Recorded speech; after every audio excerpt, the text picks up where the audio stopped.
제2장 로마를 번영으로 이끈 공화정의 모든 것. 고독한 왕과 번영하는 도시국가. 로마인들은 건국의 영광을 온전히 로물루스에게 돌리고 있지 않다.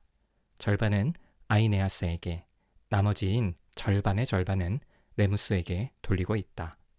더 나아가 로물루스는 동생을 속이고 죽이기까지 했으며 왕이 되어서는 악정을 펼치다가 원로원 의원들에게 죽임을 당한 사람으로 묘사되고 있다. 시조, 그것도 로마 제국의 시조로는 너무나 볼품없는 모습이 아닐 수 없다. 그러나 어떤 이들은 로물루스가 대단한 업적을 남기거나 공을 세우지는 못했을지라도 로마 공화정의 기틀을 마련했다는 점에서 충분히 칭송받을 만한 가치가 있다고 주장한다. 공화정이 로물루스가 만든 왕정의 변형이라는 점에서 로물루스의 해안이 드러난다는 것이다. 이 주장이 맞는지 따져보기 위하여 공화정의 탄생 배경을 살펴보자. 로물루스는 전형적인 시조처럼 신적 권위를 등에 업고 백성의 추대를 받아 왕위에 오르는 행운은 누리지 못했다. 아니, 신적인 권위까지는 없다 손치더라도 왕이 되려면 적어도 자신을 따르는 무리 혹은 백성은 있어야 하지 않겠는가. 물론 새로운 도시국가의 건설에 참여하기 위해 뜻을 같이 한 사람들도 어느 정도는 있었다. 그러나 이들은 나라를 세우기에는 턱없이 부족한 수였다. 결국 로물루스는 궁여지책을 세웠다. 자신의 도시에 들어오는 사람은 누구든지 받아들이기로 한 것이다. 새로운 도시는 이웃 부족과 도시에서 자리를 잡지 못한 사람들, 즉 범죄자나 도망자, 마땅한 거처가 없었던 남자들로 채워지기 시작했다. 이렇게 시작된 로마는 자연스레 두 가지 문제에 부딪혔다. 하나는 왕권 확립이고 또 다른 하나는 결혼이었다. 로물루스가 나라를 세우고자 했던 동기가 위대한 제국이나 정의 사회의 구현일 수도 있었겠지만 단지 이러한 이유였다면 외조부를 도와 알바론가를 더욱 좋은 나라로 만드는데 일조할 수도 있었을 것이다. 그보다는 권력욕이나 명예욕이 좀 더 큰 부분이었을지도 모르겠다.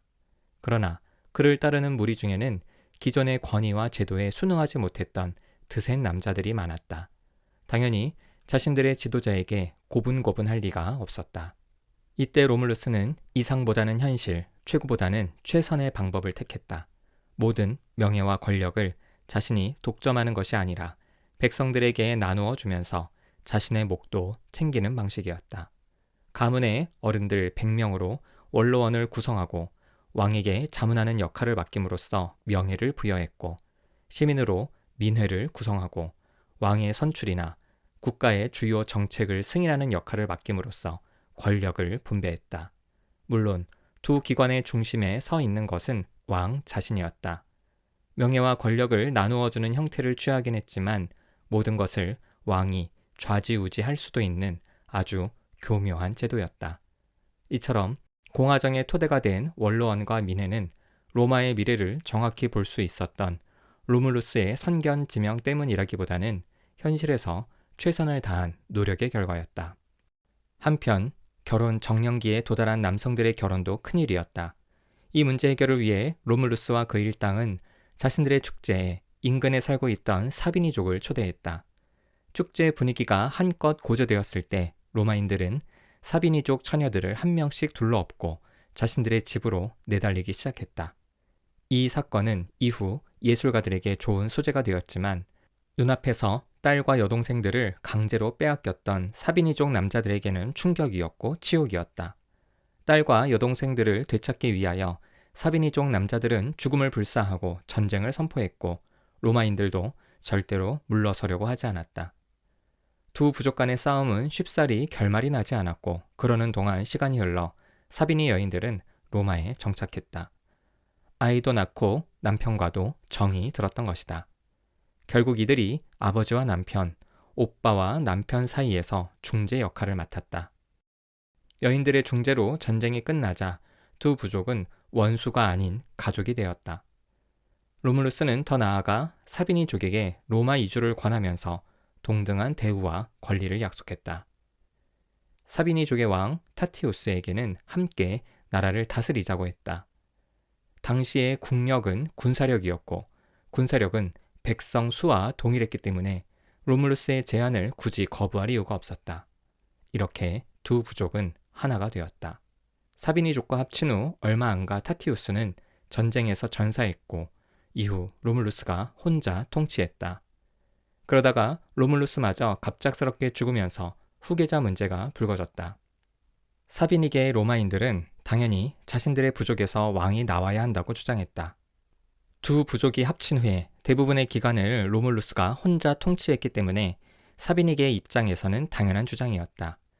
이 주장에 대하여 본래 로마인들이었던 라틴계 로마인들도 굳이 반대할 이유가 없었다. 결국 사비니게 사람들이 왕으로 추천했던 타티우스의 사위 누마 폼필리우스가 2대 왕이 되었다. 이 과정에서도 알 수 있듯이 로마는 여전히 라틴계와 사비니계로 분열되어 있었다.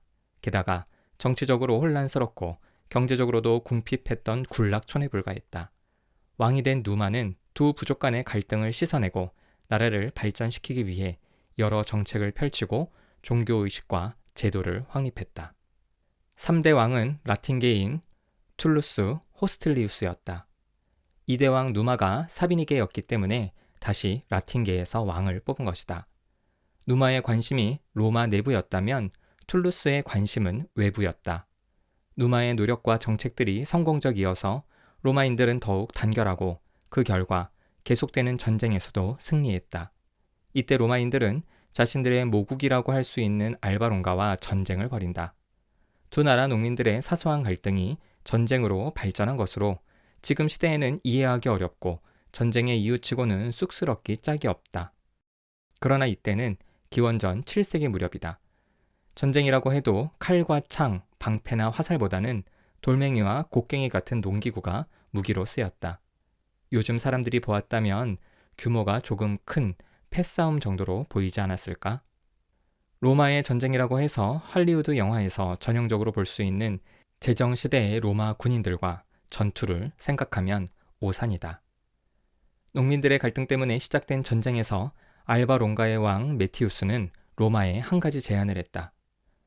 불필요한 인명과 재산 피해를 막기 위해서 양국에서 대표 병사를 뽑아서 결투를 치르고 그 결과로 전쟁의 승패를 가리자고 말이다.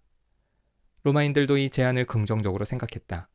자신들과 무관하지 않은 알바론가와 전쟁을 벌인다는 것도 그렇고 전쟁에서 승리한다고 해도 크게 얻을 것이 없다는 생각 때문이었을 것이다.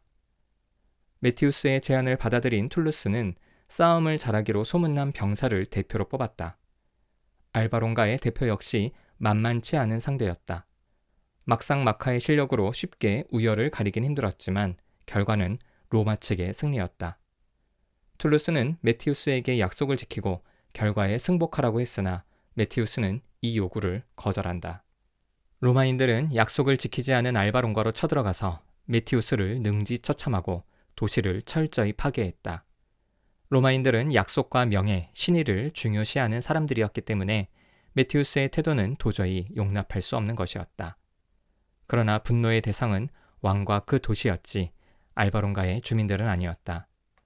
툴루스는 주민들을 로마로 강제 이주시켰다. 대신 노예가 아닌 시민의 신분이었고 더 나아가 유력 가문의 어른들은 원로원으로 받아들였다. 로마는 더 큰 도시국가로 탈바꿈하고 있었다. 툴루스가 죽은 후 왕위에 오른 사람은 2대 왕 누마의 외손자인 앙쿠스 마르키우스였다. 툴루스가 라틴계였으니 다시 사비니계에서 왕이 나온 것이다. 그러나 두 부족이 합친 지 시간도 많이 흘렀고 여러 전쟁을 통해 주변 세력을 흡수하면서 더 이상 라틴계와 사비니계의 구분은 의미가 없어졌다. 4대 왕 앙쿠스 때도 로마는 계속되는 전쟁을 통하여 세력을 확장했다. 그러면서도 외조부처럼 로마의 종교를 더 정교하게 다듬었다. 전쟁과 종교는 다양한 색깔의 사람들을 하나로 뭉치게 할 수 있는 중요한 수단이었다. 로물루스 이후 왕위에 오른 이들은 하나같이 로마를 굳건하게 다져갔다. 내부적으로는 기초가 서고 외부적으로는 도시국가의 규모가 점차 확대되었다. 이는 로마의 구성원 수가 많아지고 출신이 다양해졌다는 것과 왕위를 차지하기 위한 권력 다툼이 치열해질 수 있음을 의미한다.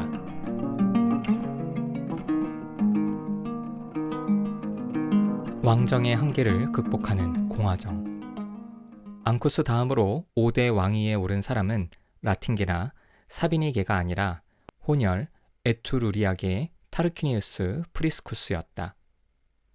이탈리아 반도 북부에 거주했던 에투루리아족은 발전된 문명과 문화를 가지고 있었으며 무엇보다 토목 기술이 뛰어났다고 한다. 기원전 6세기경에는 이탈리아에서 가장 큰 영향력을 미쳤기에 자연스럽게 로마와의 접촉이 잦았고 일부 에투루리아 사람들이 로마로 이주하기도 했다. 바로 5대 왕 타르퀴니우스가 그렇게 로마로 편입된 에투루리아계였다. 로마는 개방적이었다. 누구든지 원하기만 하면 로마의 시민이 될 수 있었다. 심지어 전쟁에서 승리한 후에도 패전국의 백성들을 노예가 아닌 시민으로 받아들였을 정도였다. 계속되는 전쟁의 승리로 로마로 유입되는 백성의 수가 증가했고 로마 주변의 도시와 부족들이 로마로 편입되는 사례도 늘었다.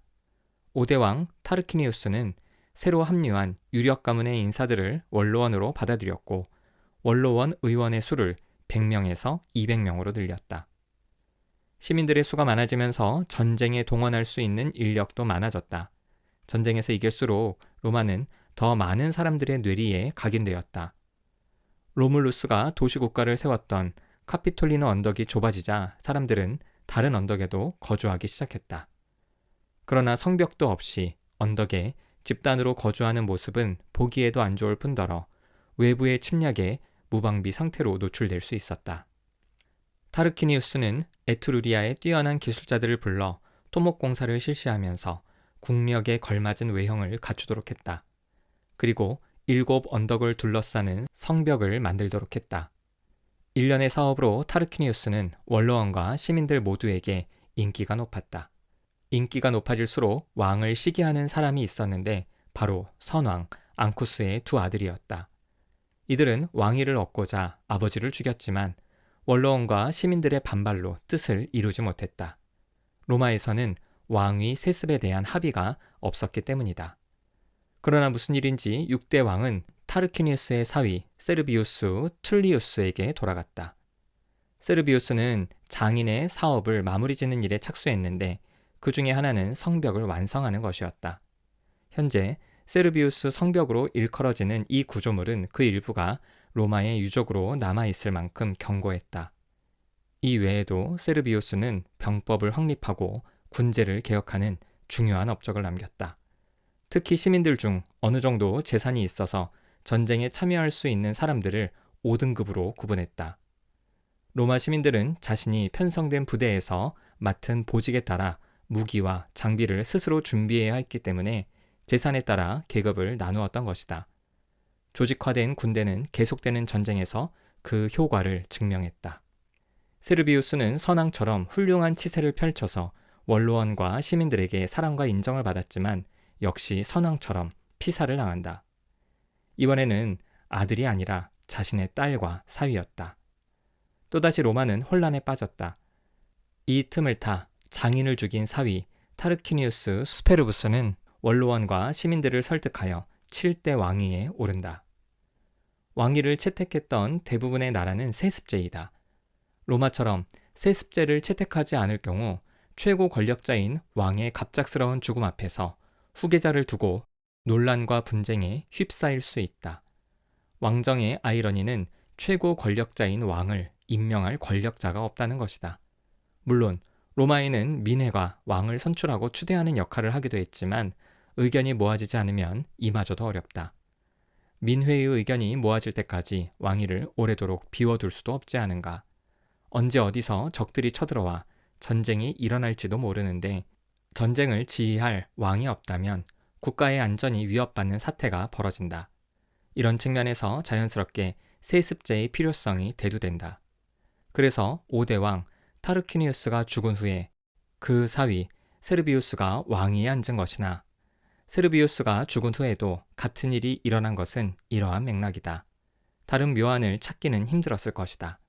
그러나 자신들의 왕이 선왕의 살인자였다는 점, 이에 더하여 그가 5대 왕 타르퀴니우스의 아들 혹은 손자이었다는 점은 원로원 의원과 시민들 사이에서 세습에 대한 논란을 증폭시켰다. 그리고 일부 원로원 의원과 시민들은 왕을 인정하지 않겠다고 했다. 타르퀴니우스는 이에 맞서서 공포 정치를 실시했고 동시에 왕의 권위와 로마의 국력을 위한다는 명목으로 무리한 토목 사업을 진행했다. 시민들은 끊임없는 노역에 동원되었고 자신들의 왕을 거만한 타르퀴니우스라고 불렀다.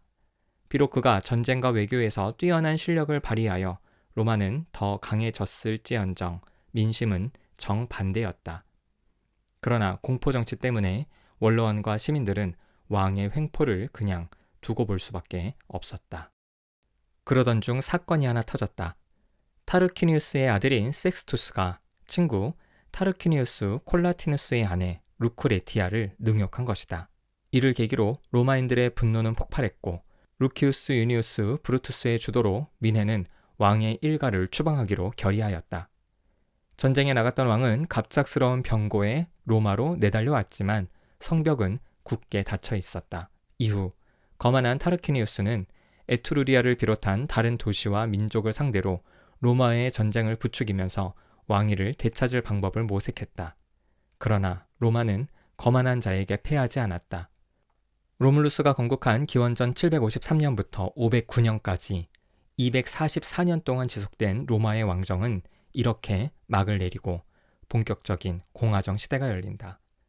영국의 사학자인 톰 홀랜드는 자신의 저서 공화국의 몰락에서 이렇게 묘사하고 있다. 그가 축출되면서 군주제 자체가 전복되었으며 자유공화국이 들어섰다. 이후 왕이라는 호칭은 로마인들에게 거의 병적일 정도의 혐오감을 주었다. 타르퀴니우스에게 저항했던 쿠데타의 슬로건은 자유였고 주인이 없는 도시의 자유가 이제 모든 시민의 출생 권리이자 표준이 되었다.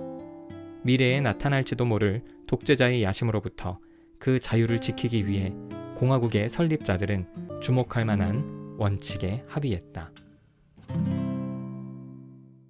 시민들의 지지를 등에 업고 주도적으로 왕정의 막을 내리게 했던 브루투스는 왕정의 폐해를 간파했다. 절대 권력은 부패할 수밖에 없다는 것이다.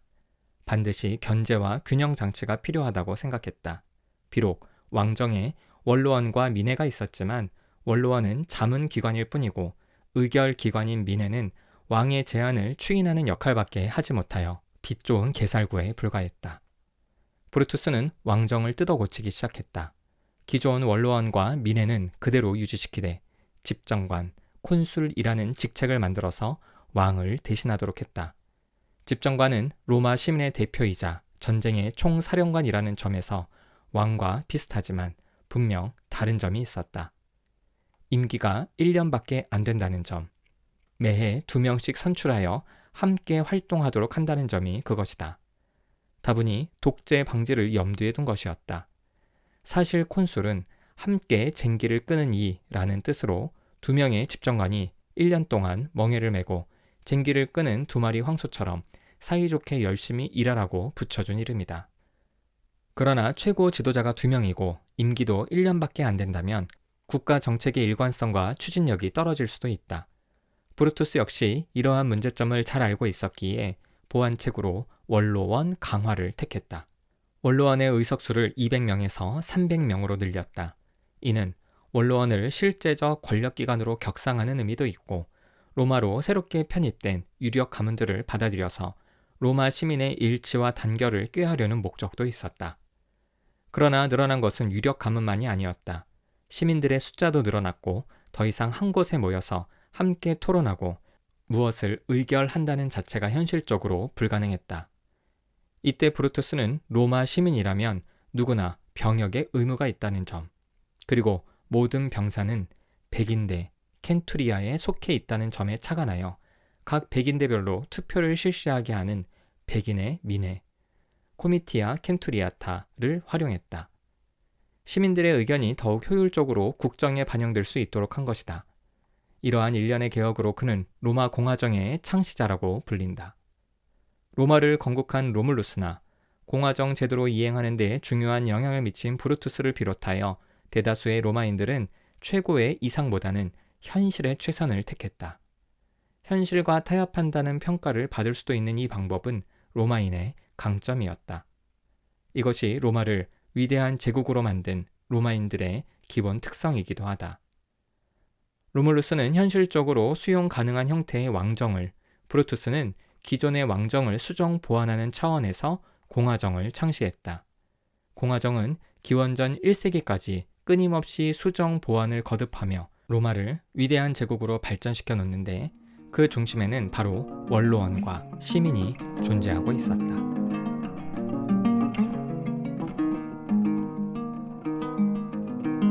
로마를 떠받친 거대한 상징, 원로원과 시민. 민회는 초대 집정관으로 브루투스와 루크레티아의 남편인 타르퀴니우스 콜라티누스를 선출했다. 그러나 콜라티누스는 이름에서 알 수 있듯이 타르퀴니우스 가문 출신으로 선왕, 거만한 타르퀴니우스와 친분이 두터웠다. 따라서 시민들은 그가 왕이 되려는 것이 아니냐면서 곱지 않은 시선으로 바라보았다. 이 일로 콜라티누스는 망명길에 올랐다. 자신의 결백함을 증명하고 싶어서였는지 아니면 내심 바라고 있던 바가 탄로가 나서 그랬는지는 모르겠다. 또 다른 집정관인 브루투스는 시민들로부터 칭찬이 자자했지만 거만한 타르퀴니우스가 이끌고 온 에투루리아 군과 싸우다가 전사했다. 이렇게 새로운 로마의 첫 주인공 2명은 임기를 채우지 못한 채 자리에서 물러났다. 콜라티누스가 망명길에 오른 후 후임으로 선출된 발레리우스는 계속되는 전쟁에서 로마를 승리로 이끌면서 인기가 차츰 높아졌다. 그러나 그럴수록 사람들은 왕정 복고에 대한 두려움도 함께 가졌다.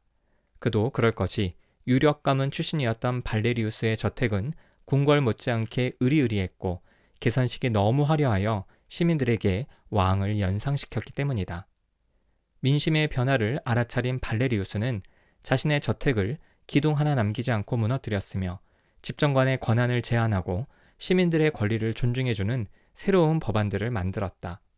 그가 취한 일련의 조치들로 왕정 복고에 대한 염려는 사라졌으며 사람들은 그를 시민들의 친구라는 뜻의 포플리콜라 혹은 푸블리콜라라고 불렀다. 결국 그는 로마 공화정에 뿌리를 내린 사람으로 평가받았다. 이렇게 외부로는 전쟁에서의 연승과 내부로는 공화정의 안착으로 로마는 안정되어 갔지만 한편으로는 전에 없었던 새로운 문제가 야기되었다. 그것은 바로 귀족과 평민의 대결이었다. 귀족과 평민은 모두 로마 시민이다. 시민 중에서 원로원에 속하는 유력 가문의 출신 사람들은 귀족이라고 했다. 유력 가문인 만큼 보통은 재산도 많은 편이었다. 반면 평민들은 농업으로 생계를 유지하는 대부분의 시민들이라고 할 수 있다. 귀족과 평민의 대립은 끊임없는 전쟁과 무관하지 않다. 로마 시민은 병역의 의무가 있었기에 전쟁에 나가는 동안 생업은 뒷전일 수밖에 없었다. 이때 로마 시민들 중 평민은 대체로 농업에 정사했다. 농업은 그 특성상 잠깐만 방치해도 수개월 내지 1년의 노력과 수고가 모두 허사로 돌아간다. 계절의 영향을 많이 받기 때문에 다시 시작하려면 1년을 기다려야 했다. 결국 전쟁에 나간 남편과 아버지를 대신해 아내와 자녀들이 나섰지만 어디까지나 임시 방편이었다. 결국 평민들은 먹고 살기 위하여 귀족들에게 빚을 질 수밖에 없었다. 물론 귀족이라고 해서 병역의 의무가 없는 것이 아니었고 오히려 재산이 많기 때문에 주어지는 임무와 책임도 무거웠다. 그러나 귀족들은 정치 지도자가 아닌 이상 직접 출전하기보다는 그에 상응하는 병력을 제공할 수 있었다. 또한 자신이 출전을 하더라도 가정을 돌볼 수 있는 인력이 많은 편이었기 때문에 전쟁으로 인한 경제적 손실이 크지 않았다. 이렇게 귀족과 평민 간의 빈부격차가 심해지면서 갈등은 점차 깊어졌고 이것이 급기야는 로마 공화정의 종말을 가져오는 원인이 되었다. 로마 사회가 이렇게 양분된 또 다른 원인은 공화정 제도에 있었다. 폴리비우스는 로마의 공화정이 지상 최고의 정부 형태라고 칭송하고 있다. 로마의 공화정을 아리스토텔레스의 저서 정치학에 나오는 정치 체계로 분석하면 이상적으로 가장 좋다고 하는 1인의 왕정, 집정관, 소수의 귀족정, 원로원, 다수의 민주정, 민회가 균형을 이루면서 서로를 견제하기 때문에 지상 최고의 정부라는 것이다. 그러나 이론과 실제는 다른 법이다. 집정관은 1년의 임기 이후에 원로원에 들어갔다. 그뿐만 아니라 집정관에 출마할 정도의 사람들은 원로원 가문 출신들이었기 때문에 현실적으로 집정관이 원로원과 다른 의견을 개진할 수는 없었다. 당연히 집정관은 원로원에 가까워질 수밖에 없고 민회는 소외받았다. 그러나 민회 역시 원로원의 의견으로부터 자유롭지 못했다. 평민들이 민회에서 자신들의 주장을 내세우기에는 보유한 투표권이 너무나 적었다. 당시 로마는 재산에 따라 병역의 의무도 달랐지만 투표권에도 차등이 있었다. 6대 왕 세르비우스의 군제 개편으로 전쟁에 참가할 정도의 재산이 있는 로마 시민들은 5등급으로 구분되었는데 가장 돈이 많은 귀족 1등급과 부유한 평민인 기사계급 2등급이 보유한 투표권은 과반이 넘었다. 게다가 가이우스의 투표제도 개혁 전까지 로마는 돈 많은 이들부터 투표를 하다가 과반수가 넘으면 더 이상 투표를 진행하지 않았기 때문에 평민들이 느끼던 소외감은 이루 말할 수 없었을 것이다. 시오노 나나미는 자신의 저서 로마인 이야기 1권에서 로마 공화정을 집정관과 원로원, 민회라는 삼각다리로 만들어진 탁자로 비유했다.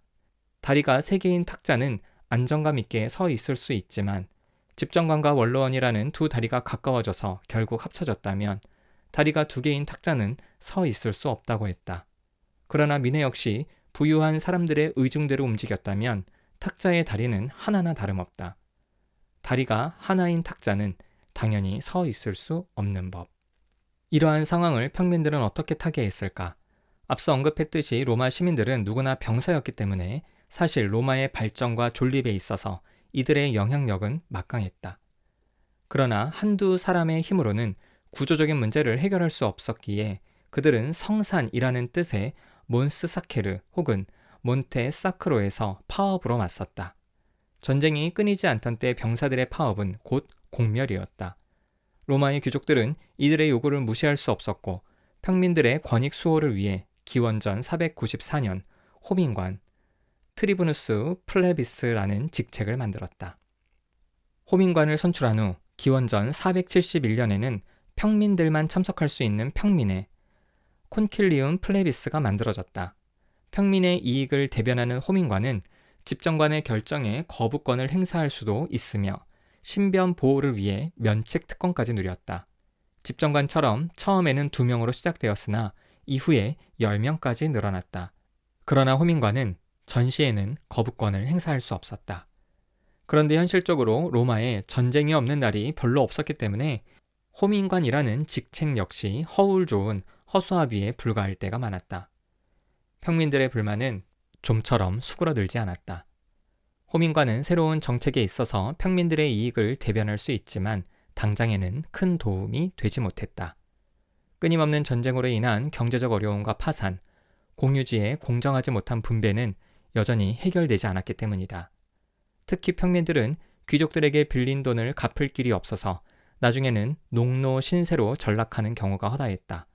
충분히 정상 참작할 여지가 있는 상황이었지만 법적인 판단은 언제나 귀족에게 유리한 쪽으로 내려졌다. 로마는 상황에 따라서 필요할 경우 법을 만들었고 상황이 바뀌면 새로운 법을 제정했다.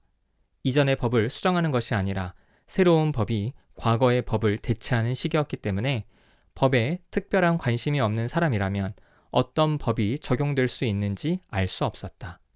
평민들은 모두가 법을 알 수 있도록 성문화해야 한다고 주장했다. 이리하여 3명의 원로원 의원이 성문법의 선진국인 아테네로 견학을 갔고 이 경험을 토대로 로마 실정에 맞는 성문법을 만들기 위한 10인위원회 데켐비리가 구성되었다. 그리고 기원전 449년 12표법이 공표되었다. 그러나 이 최초의 성문법은 전혀 성공적이지 못했다. 기존에 있던 법을 단지 글자로 옮겨놓은 것일 뿐 평민들의 현실적인 어려움을 해결하기 위한 법은 전혀 없었기 때문이다. 이후 로마는 문제의 근본적 해결을 위해 평민들과 귀족의 차이를 없애는 여러 법을 만든다.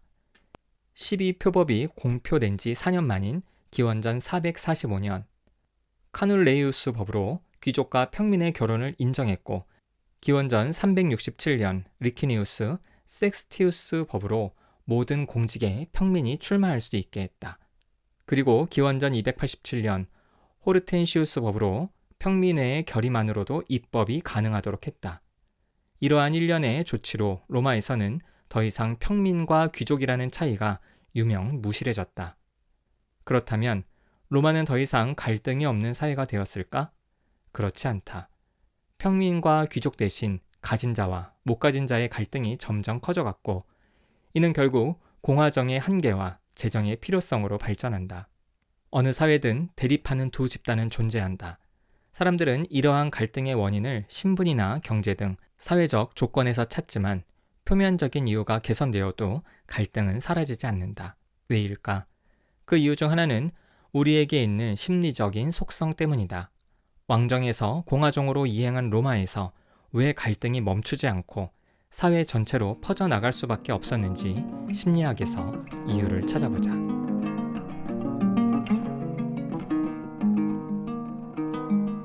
균형 이론으로 본 로마의 삼각구도. 오스트리아 출신의 심리학자 하이더는 삼자구도에서 균형을 잡으려는 속성에 대한 균형 이론을 제안했다.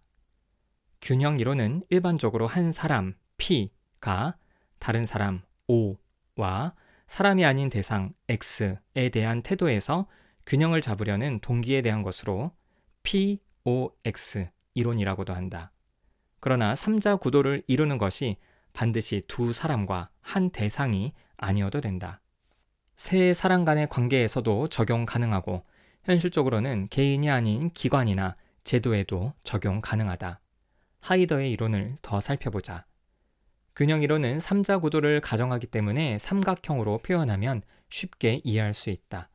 각 꼭지점에는 삼자구도를 이루는 주체들이 위치하며 각 변은 이들의 관계를 표시한다. 현대 심리학에서는 이 관계를 태도라고 하지만 사실 하이더는 감정이라고 했다.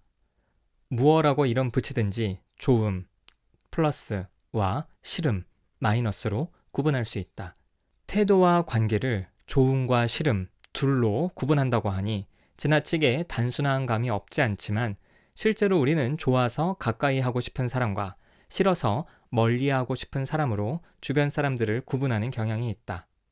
예를 들어 철수와 영희는 서로 사랑하는 사이 플러스이고 철수는 축구를 매우 좋아한다 플러스라고 해보자. 만약 이때 영희가 축구를 싫어한다 마이너스면 삼각형에서 철수와 영희의 변은 플러스, 철수와 축구의 변도 플러스, 영희와 축구의 변은 마이너스로 표시할 수 있다. 하이더는 세 변의 곱이 플러스가 되면 균형, 마이너스가 되면 불균형 상태라고 했다. 앞의 경우에는 플러스 곱하기 마이너스는 마이너스이므로 불균형 상태라고 할 수 있다. 날씨가 화창한 공휴일에 영희는 철수와 함께 교회로 나들이 가기를 원하는데 철수는 축구를 보러 가자고 하면 당연히 갈등이 일어날 것이다. 이는 단지 관계의 불균형이 아니라 철수나 영희의 입장에서는 심리적 갈등이 된다. 사람에게는 일관성을 추구하고자 하는 경향이 있기 때문에 자기가 좋아하는 사람이 자기가 좋아하는 것을 싫어하거나 자기가 싫어하는 것을 좋아하면 불편감을 느낀다.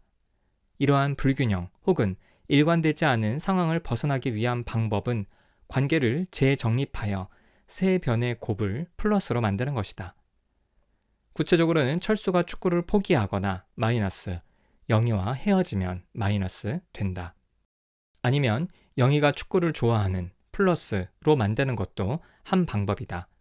결국 관계가 안정되기 위해서는 모든 관계가 좋아야 하거나 둘이 서로 좋은 관계를 유지하는 상황에서 하나를 미워하면 된다.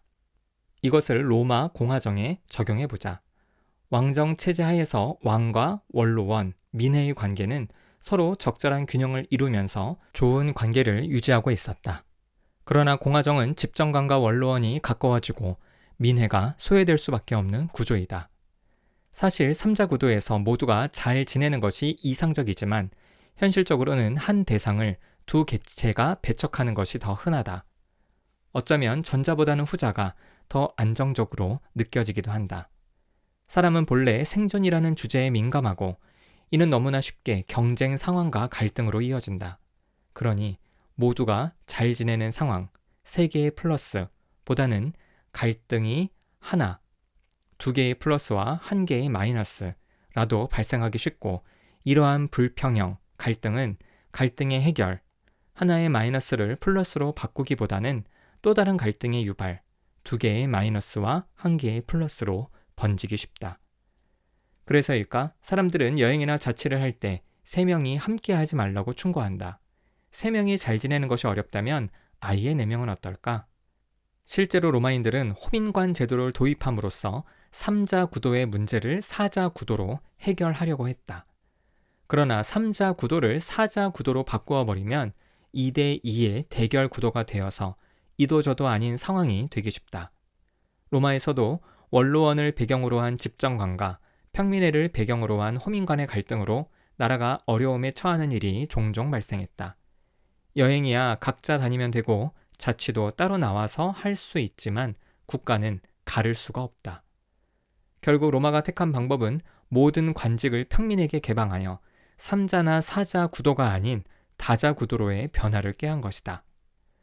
다자 구도로의 변화는 이후 로마에 일시적인 안정감을 가져다 주었지만 시간이 흐름에 따라 새로운 문제가 야기되었다. 그 이유 역시 하이더의 균형 이론과 연관시켜 생각해 볼 수 있다. 하이더의 균형 이론은 이후 여러 학자들에 의해 다양하게 응용되었는데 그중 하나가 바로 사회적 균형 이론이다.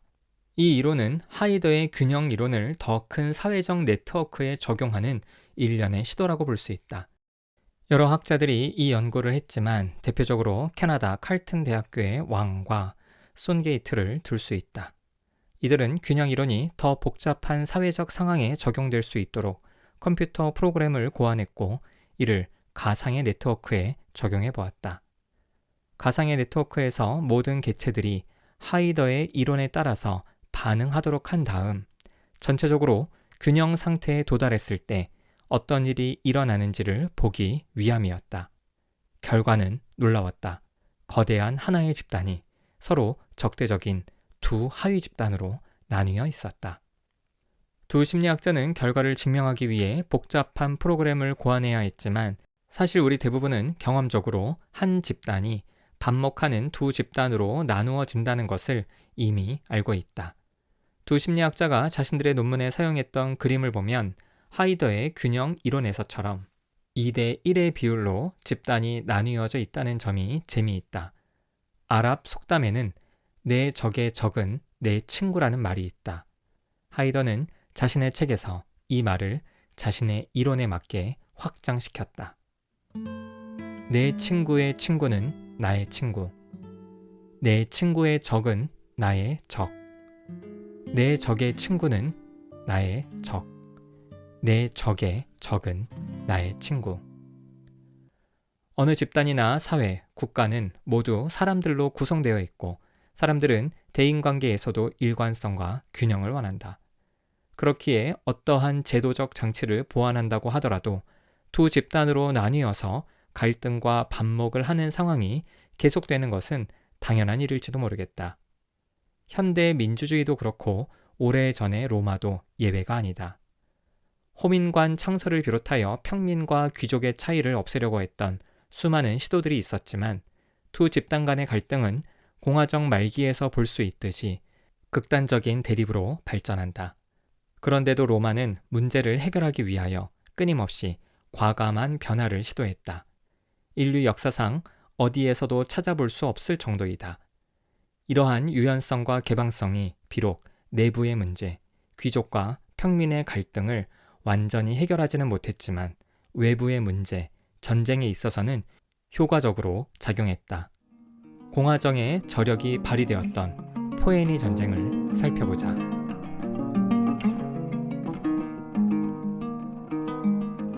포에니 전쟁의 진정한 승자는 포에니 전쟁은 로마가 지중해의 강대국 카르타고와 대략 200년 동안 3차에 걸쳐서 치렀던 전쟁이다.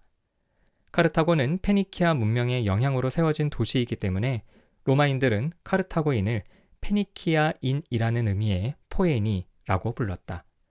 기원전 3세기에 시칠리아 섬의 서쪽은 카르타고, 동쪽은 메시나와 시라쿠사라는 작은 도시국가들이 지배하고 있었다. 그런데 시라쿠사의 공격을 받은 메시나가 로마에 구원을 요청했다. 이때 로마는 우방이나 동맹 관계가 아니었던 메시나의 요청을 쉽게 받아들이지도 그렇다고 쉽게 뿌리칠 수도 없었다. 만약 로마가 거부하면 메시나는 카르타고의 구원을 요청할 태세였기 때문이다. 그러면 이탈리아 반도와 불과 16km밖에 떨어져 있지 않은 시칠리아를 카르타고가 장악할 수도 있고, 이는 분명 로마와 주변 동맹시들의 안전을 위협할 것이 뻔했다. 이런 이유로 시작된 제1차 포에니 전쟁은 기원전 264년부터 241년까지 무려 23년 동안이나 지속되었다. 예상치 못한 장기간의 전쟁에 많은 사상자도 발생했지만 로마는 승전의 기쁨과 함께 시칠리아 섬을 비롯한 지중해 동부를 얻었다. 한편 제1차 포에니 전쟁의 막바지에 참전했던 하밀카르라는 카르타고의 젊은 장수는 패장으로서 로마와 강화를 맺어야 했지만 속으로는 서륙을 다짐했다. 이후 히스파니아로 건너가서 카르타고의 세력권을 넓히며 대규모 농협으로 경제적 기반을 다져나갔다. 전승에 따르면 하밀카르는 히스파니아로 떠나기 전 아들 한니발에게 로마에 대한 복수를 맹세하게 했다고 한다. 그로부터 20년 후 한니발은 보병 9만 명과 기병 1만 2천 명, 코끼리 37마리를 이끌고 알프스 산맥을 넘어 이탈리아로 쳐들어가는 모험을 감행한다. 한니발 전쟁이라고도 하는 제2차 포에니 전쟁은 기원전 218년에 시작되어 201년까지 18년 동안이나 지속되었다. 비록 1차 전쟁 때보다는 기간이 5년 정도 짧았지만 로마가 입은 피해와 정신적 충격은 훨씬 심각했다. 우선 한니발이 알프스를 넘어서 로마로 쳐들어오고 있다는 사실에 로마인들은 경악했다. 한니발은 알렉산더 대왕과 비견될 정도로 지략이 뛰어난 용사였고, 그 휘하에는 한니발을 위하여 당장이라도 목숨을 내놓을 수 있는 용병들이 정예 부대를 이루고 있었다. 반면 로마에는 뛰어난 전쟁 용사도 없었고 병사들 역시 시민, 농민이 전부였다. 초반에는 로마의 연전연패가 이어졌다. 그러나 로마가 이러한 모든 상황을 역전시키고 마침내 승리할 수 있었던 이유 중에 하나는 바로 원로원 덕분이었다. 한니발은 전쟁터에 직접 등장하지 않는 적과 싸워야만 했다. 원로원은 로마 시민들을 하나로 뭉치게 한 것은 물론 중요한 순간마다 필요한 결정을 내렸다. 물론 전쟁에 승리하기 위해서는 목숨을 걸고 적진을 향해 달려나갈 수많은 병사들과 이들을 통솔할 지휘관들이 필요하다. 그러나 전쟁의 승패를 결정짓는 핵심은 지휘본부이다. 단기전이 아닌 장기전일 경우에는 더욱 그러하다. 왕정이 아닌 공화정에서 원로원은 지휘본부의 역할을 맡아서 필요한 재원과 자원을 적재적소에 배치했다. 직접 전쟁터에 나가지는 않았지만 후방에서 끊임없이 지원을 한 덕분에 전쟁을 승리로 이끌 수 있었다는 점에서 원로원을 승리의 1등 공신으로 꼽을 수 있다. 한니발의 침략을 맞아 원로원은 파비우스 막시무스를 독재관, 딕타토르로 임명했다. 평상시 로마는 1년 임기의 집정관 2명으로 움직이지만 비상시에는 효율성을 위하여 6개월 동안 전권을 쥐는 독재관을 옹립하곤 했다. 로마인들은 한니발의 위협을 그만큼 심각하게 받아들인 것이다. 막시무스는 과거 2번이나 집정관에 선출되어 전투에서도 뛰어난 활약을 보여주었기 때문에 사람들이 그에게 거는 기대가 적지 않았다. 그러나 그는 한니발의 전략과 전술을 보면서 직접 싸워 이기는 것은 거의 불가능하다고 판단했다. 그래서 싸우지 않고 시간을 끌면서 적진의 힘을 소진시키는 작전을 사용하기로 한다. 뛰어난 지략가인 한니발은 막시무스의 의도를 간파하고 로마 주변의 동맹시들에 대한 약탈과 방화를 서슴지 않았다. 동맹시 출신의 로마 병사들은 자신들의 고향이 약탈당하는 것을 쳐다봐야만 했으므로 지휘관을 원망하기 시작했다. 로마의 시민들도 전쟁이 오래 지속되는 것을 원하지 않았기 때문에 이듬해에는 2명의 집정관을 전선으로 파견했다. 한 명은 귀족 출신으로 파비우스의 전략에 동의하는 루키우스 아이밀리우스 파울루스였고, 다른 한 명은 속전속결을 주장하는 평민 출신의 테렌티우스 바로였다. 기원전 216년 두 집정관은 전보다 많은 병력을 이끌고 이탈리아 중부 칸나이 평원에서 한니발과 대치했다. 로마군은 보병 8만 명에 기병 7,200명이었고 한니발에게는 보병 4만 명과 기병 1만 명이 있었다. 기병은 한니발이 우세했지만 전체적으로는 로마의 전력이 앞섰다. 그러나 전쟁은 병사의 수로만 판가름할 수 없다. 지휘관의 전략이 무엇보다 중요했다. 이 부분에서 로마는 절대적으로 불리했다. 로마의 두 집정관 중 파울루스는 제2차 포에니 전쟁 직전에 집정관으로 전투에 참가하여 이긴 경험이 있었지만 상대가 한니발처럼 뛰어난 전략가는 아니었고 평민 출신 바로는 그동안 일개 병사로서 전투에 참여한 경험밖에 없었다. 바로가 집정관에 당선된 이유는 단지 속전속결을 강력하게 주장했기 때문이었다. 지휘관의 경험 부족과 허술한 전술의 결과는 로마 역사상 최악의 패전을 불러왔다. 지휘관의 명령을 받지 못해서 진지에서 대기하던 1만 명은 포로가 되었고 대부분의 병사들은 완전히 포위되어 비참한 죽음을 맞이했다. 그리고 극소수의 병사들만 도망쳐서 살아남았다. 전쟁이라기보다는 일방적인 사륙에 가까웠던 칸나이 전투는 지금도 각국 사관학교에서 포위 섬멸 작전의 대표적인 예로 언급된다고 한다. 칸나이의 패배는 속전속결을 주장한 사람들의 책임이 크다고 할 수 있다. 그러나 원로원의 어느 누구도 이들을 비난하지 않았다. 이보다는 앞으로 어떻게 하는 것이 좋을지 더 많이 고민하고 토론했다. 한니발은 칸나이 전투에서 잡은 포로들 중에서 로마 연합에 속해 있던 병사들은 아무런 조건 없이 보내주었다. 이는 다분히 로마 연합을 해체하려는 의도였다. 로마 연합은 로마가 이탈리아의 동맹시들과 맺었던 정치, 경제적 연합체이다. 로마는 그 세력을 확장하면서 주변 도시 국가들과의 전쟁이 불가피했는데 전쟁에서 이길 때마다 상대를 짓밟거나 파괴하지 않고 동맹 관계로 발전시켜 나갔다. 동맹시의 의무는 로마가 전쟁을 일으킬 때 병력을 제공하는 것이었다. 한니발은 로마 연합이 존재하는 한 로마를 직접 공격하는 것은 무모한 일이라 판단했고 이탈리아 반도에 들어와서도 로마 연합을 해체하기 위하여 노력했던 것이다. 칸나이 전투의 승리로 기세가 등등해진 한니발은 포로 중에서 대표 10명을 뽑아 로마로 보내 8,000명의 몸값을 요구했으며 제1차 포에니 전쟁에서 빼앗긴 시칠리아와 이탈리아 남부를 넘기는 조건으로 로마의 강화를 제의했다. 이는 엄밀히 말해 강화가 아니라 협박이었고 패전을 인정하라는 강요였다. 원로원은 오랜 토론 끝에 강화 제의를 거절하고 전쟁을 지속하기로 했다. 한니발은 조금도 지체하지 않고 포로로 잡혀있던 로마 신인 8천여 명을 그리스의 노예로 팔아서 전쟁 자금을 마련했다. 이 소식을 듣고 원로원 의원들은 물론 일반 시민들도 슬픔을 감추지 못했다. 그러나 그 누구도 원로원의 결정을 원망하지 않았고 오히려 더 일치단결했다. 원로원이 전쟁 속행을 천명한 후 의원들은 자신들의 재산을 전쟁 비용으로 헌납했고 자연스레 시민들도 이에 동참했다. 칸나이 전투에서 로마는 많은 것을 잃었지만 딱 하나 얻은 것이 있다. 제2차 포에니 전쟁을 종전시킨 스키피오 아프리카누스이다. 참고로 이 이름은 한니발을 물리치고 아프리카를 평정했다고 하여 붙여진 이름이며 이후 3차 포에니 전쟁에서 카르타고를 완전히 파괴했던 자신의 양손자 스키피오 아이밀리아누스와 구분하기 위하여 대스키피오라고도 한다. 19세에 칸나이 전투에 참전했다가 한니발에게 쫓겨서 도망쳤던 그의 마음속에는 한니발의 위대함을 뛰어넘으려는 용맹심이 자라났다. 칸나이 전투가 있은 지 3년 후 22세가 된 스키피오는 평민회에서 안찰관 아이딜리스에 당선되었다. 안찰관은 본래 호민관을 돕는 역할로 시작되었지만 이후에 공공건물의 관리와 식량 확보 등 다양한 임무를 수행하게 된 로마의 최하위 관직이다.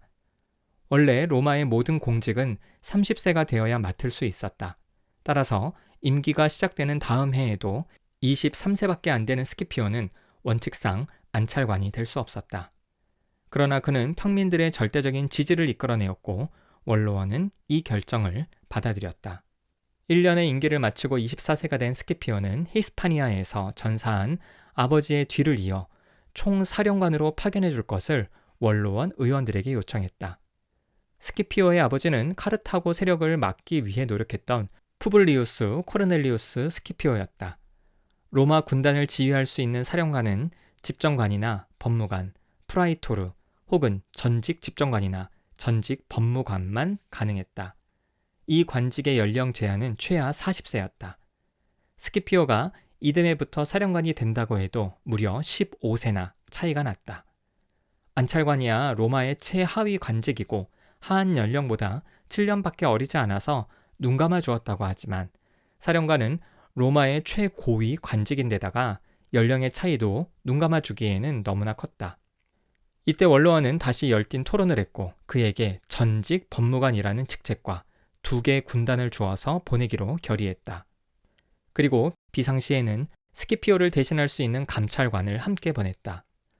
법무관 경험도 없는 그에게 전직 법무관이라는 직책을 준 원로원의 배려에 화답이라도 하듯이 스키피오는 카르타고 일당을 모조리 소탕했다. 29세가 된 스키피오는 임무를 마치고 로마로 돌아와 다시 원로원에 서서 이번에는 집정관에 출마하게 해달라고 요청했다. 이듬해부터 집정관이 된다고 해도 연령 제한에서 10세나 모자랐다. 물론 원로원 의원들은 무리한 요구에 난색을 표했지만 스키피오의 전과를 알게 된 시민들은 그를 집정관으로 선출했다. 이러한 분위기 속에서 원로원 의원들은 다시금 토론을 거쳐 또 한 번의 예외를 결의하였다. 그를 집정관으로 인정한 것이다. 그러나 스키피오의 요구는 여기서 끝나지 않았다. 이번에는 자신의 임지를 북아프리카로 해달라고 했다. 이 요구만큼은 파비우스를 중심으로 대부분의 원로원 의원들이 반대하고 나섰다. 왜냐하면 집정관의 임지를 국외로 한 적이 없었고 여전히 이탈리아에 건재한 한니발을 두고 카르타고로 쳐들어간다는 것은 너무 위험한 모험이었기 때문이다. 이때 스키피오는 카르타고 본토 침공의 필요성을 차분하게 설득했다.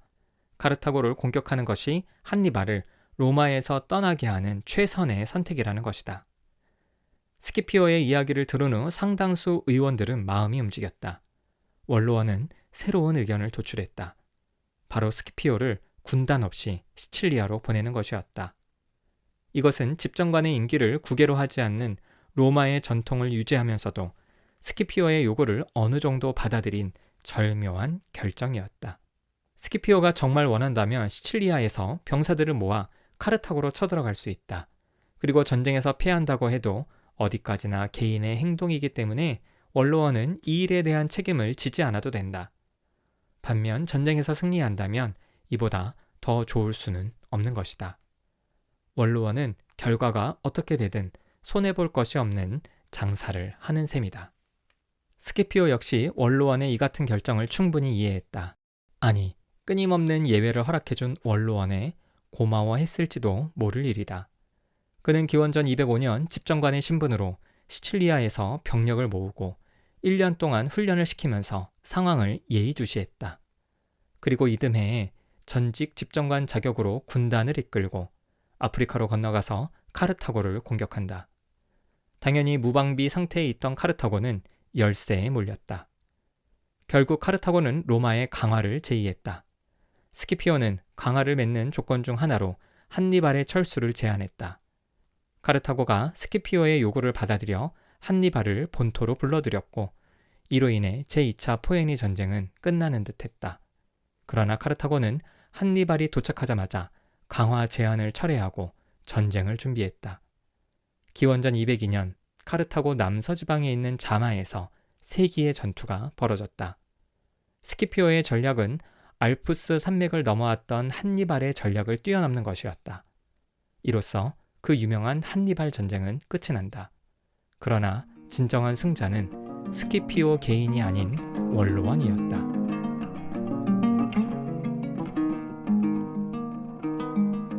완벽한 집단 의사결정 과정이 빚어낸 승리. 왕정에서의 원로원은 왕에게 자문과 권고를 하는 기관으로 실제 권력이 없었다. 하지만 공화정에서의 원로원은 실질적으로 로마를 통치하는 최고 권력기관이었다. 원로원에 들어갈 집정관이 원로원과 뜻을 달리할 수도 없고 가장 많은 투표권을 가지고 있었기 때문에 민회 역시 원로원의 뜻대로 움직였다. 그런데 한두 명도 아니고 20명도 아니고 수백 명의 사람들이 모여서 토론으로 의사결정을 하는 원로원이 어떻게 포에니 전쟁에서 로마를 승리하게 만든 1등 공신이 될 수 있었을까? 어떤 이들은 백지장도 맞들면 낫다는 속담을 떠올리며 소수보다는 다수의 의사결정이 더욱 합리적이고 효율적이라고 할지 모르겠다. 그러나 정말 그럴까? 인류 역사 속에서 왕정이 더욱 일반적이었다는 점과 로마 역시 공화정에서 제정으로 이행했다는 점을 보면 집단 지도체제가 반드시 유리하다고 할 수는 없을 것 같다.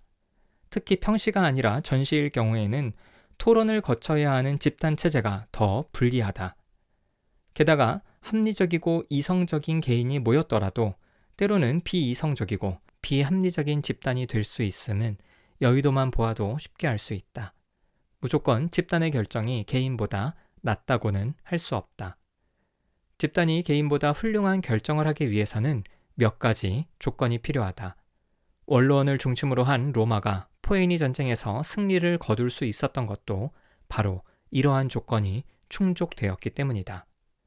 심리학자들은 집단 의사결정의 기능적 이론이라는 이름으로 집단의 의사결정 과정을 단계별로 구분했다. 각 단계를 살펴보면 집단 의사결정을 성공으로 이끄는 조건을 확인할 수 있다. 집단 의사결정의 첫 단계는 오리엔테이션이다.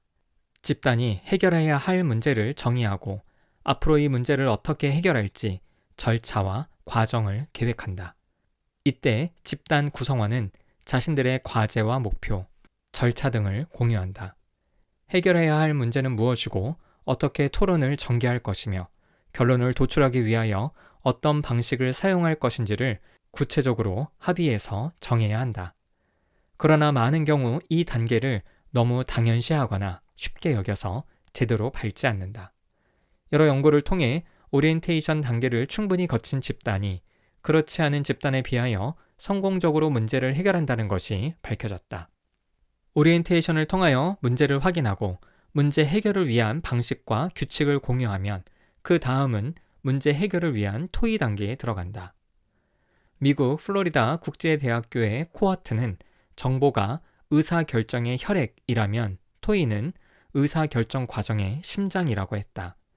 심장이 없이는 혈액이 활동할 수 없는 것처럼 토의가 없이는 많은 정보도 무용지물이 된다.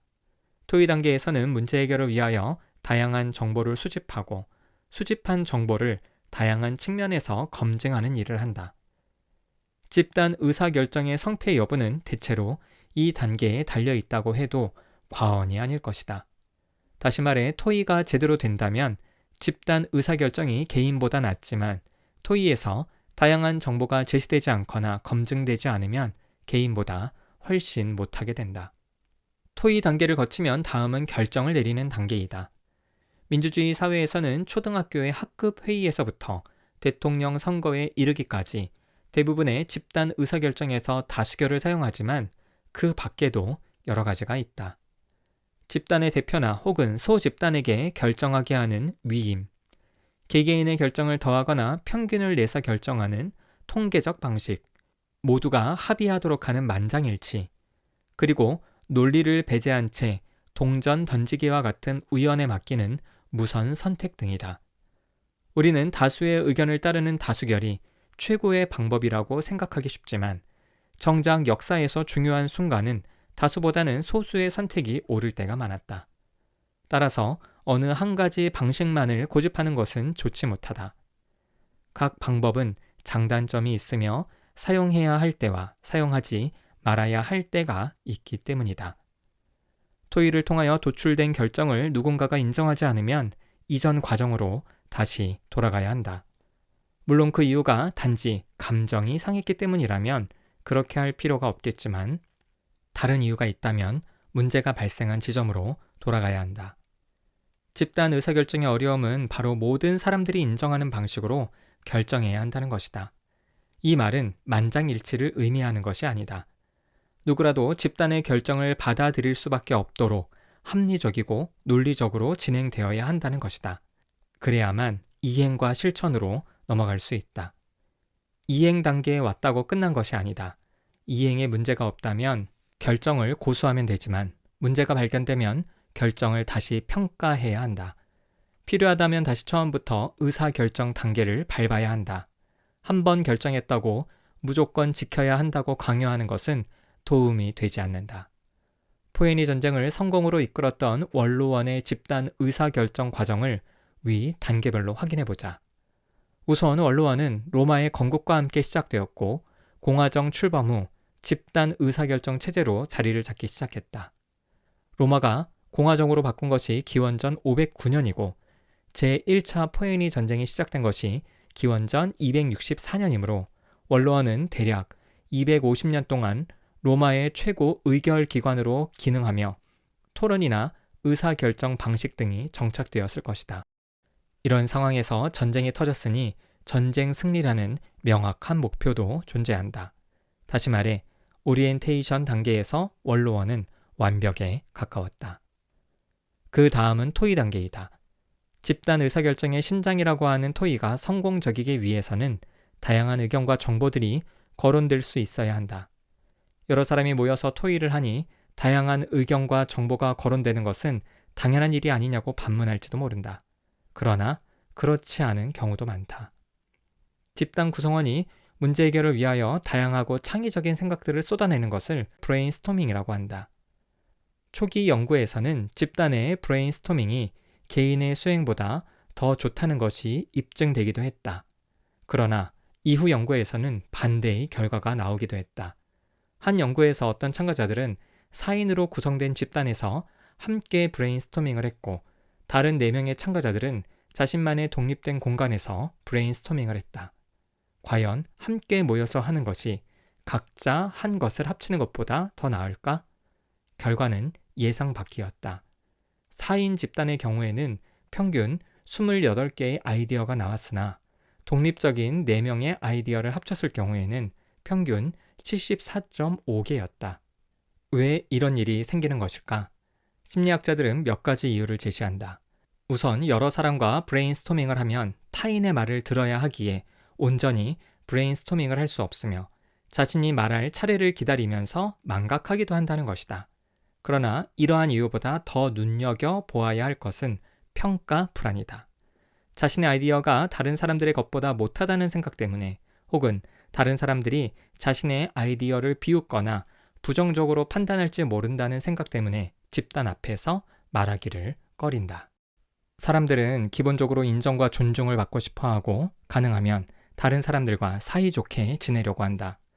이 때문에 경쟁보다는 조화를, 다른 사람의 의견에 대한 반대보다는 찬성을 선택한다. 이 맥락에서 보면 평가 불안은 집단 구성원과 좋은 관계를 유지하려 하고 다른 사람의 생각과 의중을 어느 정도 파악하고 있을 때 나타난다. 다시 원로원으로 돌아가 보자. 원로원의 토의 과정은 매우 훌륭해서 포에니 전쟁을 승리로 이끌었다. 문제 해결을 위한 다양한 의견들이 쏟아져 나왔고 그 의견들에 대하여 하나씩 검토를 해 나갔을 것이다. 이것이 가능했던 이유는 원로원의 구성과 분위기가 개방적이어서 평가 불안이 없었기 때문이다. 원로원의 역사가 길기 때문에 얼핏 생각하면 고루하고 보수적인 폐쇄 집단일 것 같지만 내면을 보면 전혀 그렇지 않음을 알 수 있다. 로물루스가 100명으로 구성한 원로원을 5대왕 타르퀴니우스는 200명으로, 공화정의 창시자 브루투스는 다시 300명으로 늘렸다. 새롭게 원로원으로 편입된 사람들이 있어서 연설을 할 때는 먼저 아버지여, 신참자들이여 라고 말하는 것이 관례가 되었다.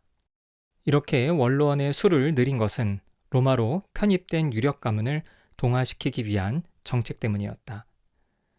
그래서 원로원을 구성하는 사람들은 여전히 유력 가문이었다. 이래서는 시간이 지나면 원로원도 폐쇄적이 될 수밖에 없다. 그러나 로마는 기원전 494년 호민관 제도를 만들었고 기원전 367년 리키니우스 섹스티우스 법으로 집정관을 포함한 모든 공직을 평민에게 개방했다. 호민관과 집정관은 퇴임 후 원로원에 자동으로 가입하도록 했다. 게다가 지휘관으로 참전했던 의원들이 전사하거나 병에 걸려서 일찍 죽는 경우도 많았기 때문에 원로원의 물갈이는 비교적 빠른 편이었다.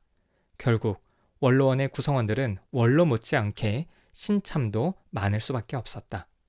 당연히 패기와 의욕이 넘치는 사람들, 다시 말해 분위기를 아직 파악하지 못했거나 굳이 다른 사람의 눈치를 볼 필요가 없는 사람들도 많았다. 평가 불안이라는 말이 당시 이러한 원로원에 어울릴 리 없고 토의 과정에서 다양하고 기발한 의견들이 제시될 수 있었을 것이다. 이것이 바로 원로원이 승리한 가장 핵심적인 이유가 아닐까. 원로원은 심도 있는 토의를 하고 마지막 결정을 할 때 한 가지 방식만을 고집하지는 않았다.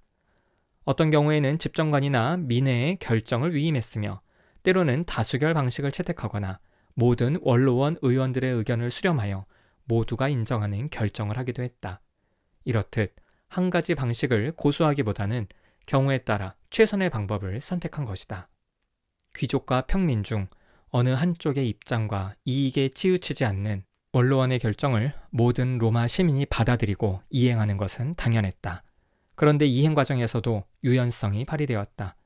이행의 결과가 좋을 때는 지속했지만 그렇지 않을 때는 언제든지 평가를 거쳐서 수정했다. 다양한 의견을 꺼내놓고 충분히 토론하고 결정을 이뤘으며 필요에 따라서는 재토론 과정을 거쳐서 새로운 결정을 이뤘다. 이를 단적으로 보여주는 예가 바로 스키피오 건이다. 스키피오가 원로원이 요청했던 것은 모두 기존의 법과 규칙, 결정을 뒤집는 것이었다. 이때 원로원은 완고하게 고집을 피워서 기존의 결정을 고수하지 않았다. 끊임없는 토의를 거치면서 모두가 만족할 수 있는 최선의 결정을 찾아냈다. 이 과정 속에서 민회에 위임하기도 하고 스키피오 개인의 의견도 충분히 수렴하면서 적절한 절충점을 찾아냈다. 스키피오가 안찰관과 전직 법무관, 그리고 집정관을 거쳐서 아프리카로 전쟁터를 옮기는 과정을 보면 왜 포에니 전쟁의 승리 요인을 원로원에 돌리는지 알 수 있다. 이 시기의 원로원은 집단 의사결정의 정수를 보여주었다.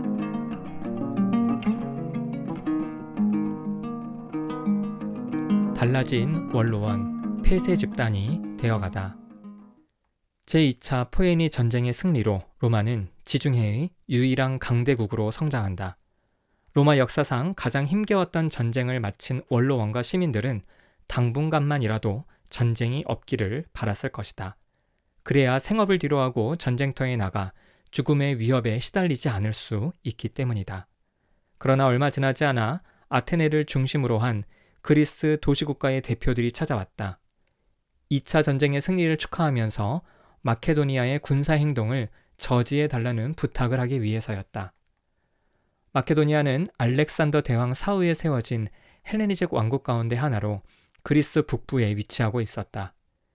제2차 포에니 전쟁 때 한니발과 손을 잡으려고도 했으나 그리스 도시국가들이 마케도니아를 봉쇄하는 바람에 그 뜻을 이루지 못했었다. 만약 그리스 도시국가들이 아니었다면 전세는 어떻게 되었을지 모르는 일이다. 로마는 이들에게 빚을 지은 셈이었고 이번에는 이들이 도움을 요청하고 있는 것이다. 로마는 처음에 전쟁이 아닌 외교력으로 문제를 해결하려고 했으나 실패로 돌아갔고 군대를 파견하여 기원전 197년 마케도니아의 승리를 거두었다. 그 뒤 마케도니아 왕 필리포스 5세가 휴전을 제의했고 로마가 이를 받아들여서 강화가 성립되었다. 몇 년 후 또 다른 헬레니즘 왕국인 시리아가 마케도니아와의 전쟁을 위하여 병력을 그리스 쪽으로 움직였다. 로마는 그리스의 도시국가를 보호하기 위하여 병력을 파견했고 더 나아가 시리아 본토로 병력을 보냈다. 문제의 싹을 없애려는 의도였다. 이때 로마는 처음으로 아시아에 진출했다. 그리고 기원전 190년 시리아와의 전쟁에서도 승리함으로써 로마의 세력은 지중해 동부뿐만 아니라 서부까지 확장되었다. 필리포스 5세가 죽고 그 아들 페르수스가 왕위에 오르면서 마케도니아는 로마에 다시 반기를 들었다. 로마는 또 한 번 외교로 문제를 해결하려고 했으나 뜻대로 되지 않자 군사 개입을 결정했다. 그러나 로마의 군사 개입이 당초 예상보다 늦어지자 페르수스는 이 틈을 타서 그리스 도시국가들을 대상으로 민족애를 강조하면서 로마에 대항하여 연합전선을 펴자고 설득했다.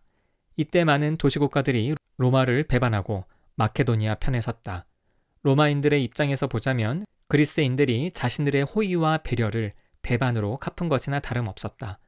자유를 보장해 주었더니 결국 뒤통수를 친다고 격노했을 것이다.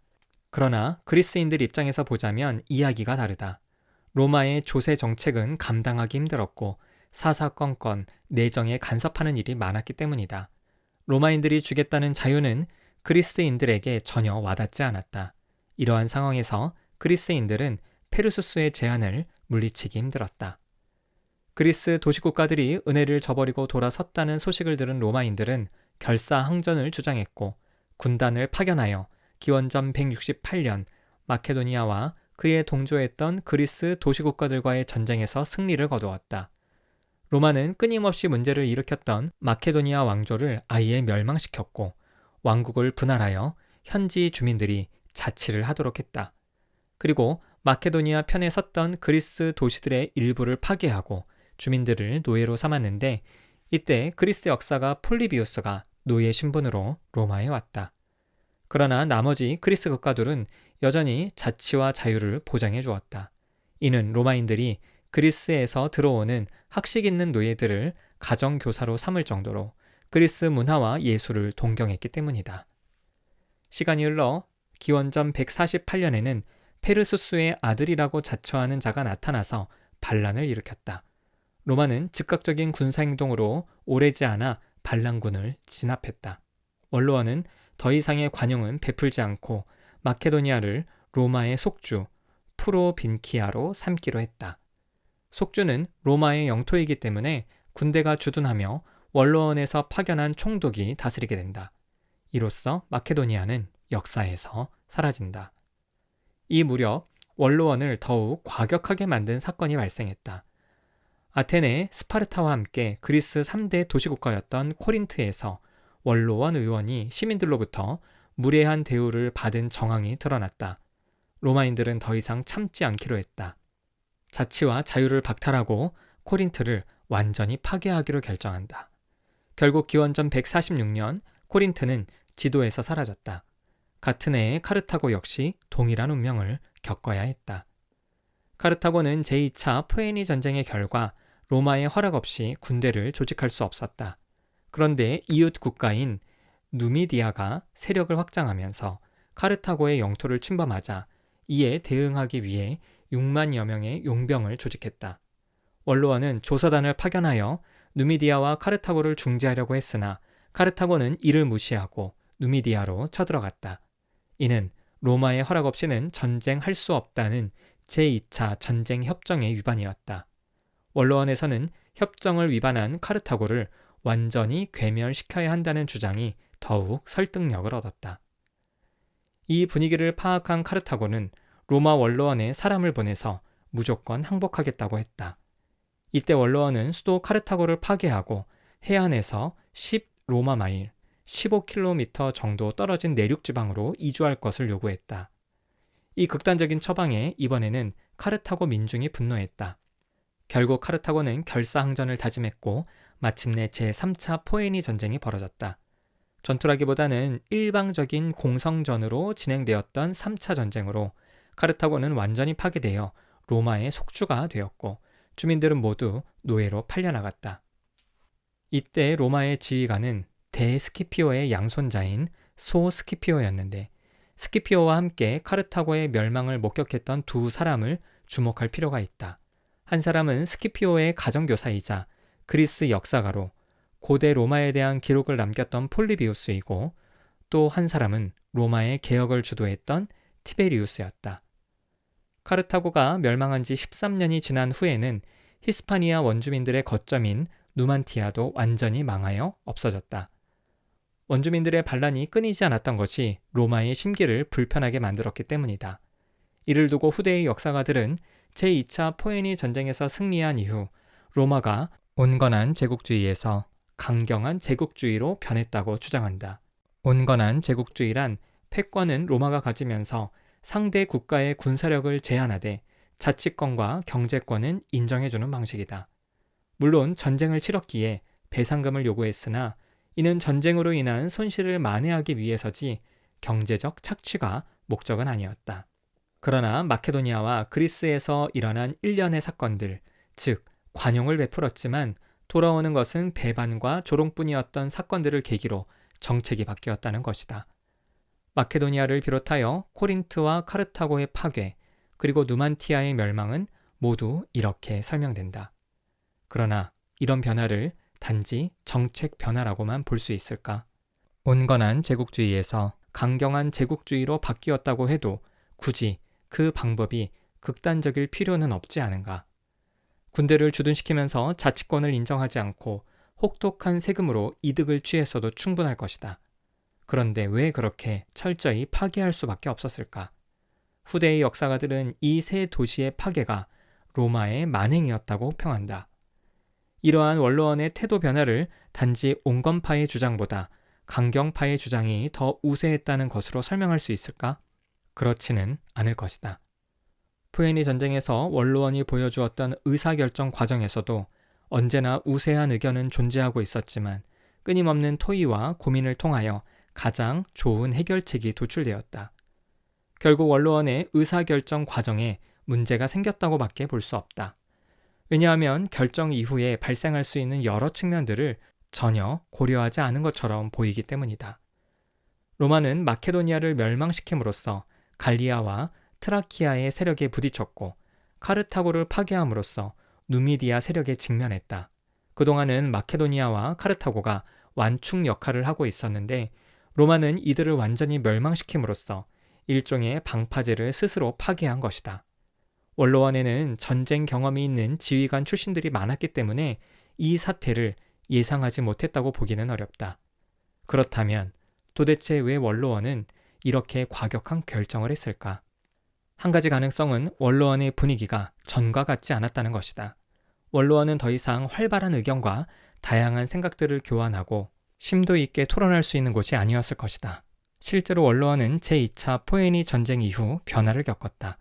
시오노 나나미는 자신의 저서 로마인 이야기 3권에서 변화의 원인을 이렇게 지적하고 있다. 그런데 제2차 포에니 전쟁이 끝난 뒤인 기원전 200년을 경계로 하여 그것이 달라졌다. 우선 로마군은 연전연승을 자랑했다. 총사령관 중에는 전사자가 한 명도 없었다. 그것은 그것대로 좋은 일이지만 매사는 좋은 면과 나쁜 면을 함께 갖게 된다. 집정관을 배출한 가문의 자손은 귀족으로 인정하여 원로원 계급의 폐쇄화를 막으려 했지만 이것만으로 충분치 않았다. 10년 간격을 두고 집정관에 재선된 경우는 생각지 말고 1년에 2명씩으로 단순히 계산하면 기원전 200년부터 카르타고가 멸망한 해인 기원전 146년까지 54년 동안의 집정관 수는 108명이 된다. 이들 가운데 과거에 집정관을 배출한 적이 없는 가문의 출신자, 즉 로마인들이 신참자, 호모 노부스라고 부른 사람의 수는 8명에 불과하다. 그리고 나머지 100명은 코르넬리우스와 발레리우스와 셈프로니우스 등 28개 일족에 집중되었다. 귀족과 평민의 차이도 서로 다투는 계급으로서는 없어졌다. 귀족과 평민 간의 혼인도 일상다반사가 된 지 오래다. 그러나 같은 로마 시민이라도 원로원 계급에 속하는 사람과 그렇지 않은 사람의 차이는 점점 고정되어 가고 있었다. 흐르는 물은 스스로 정화작용을 일으켜서 깨끗함을 유지하지만 고인물은 썩을 수밖에 없다. 원로원은 점차 정체하고 있었던 것이다.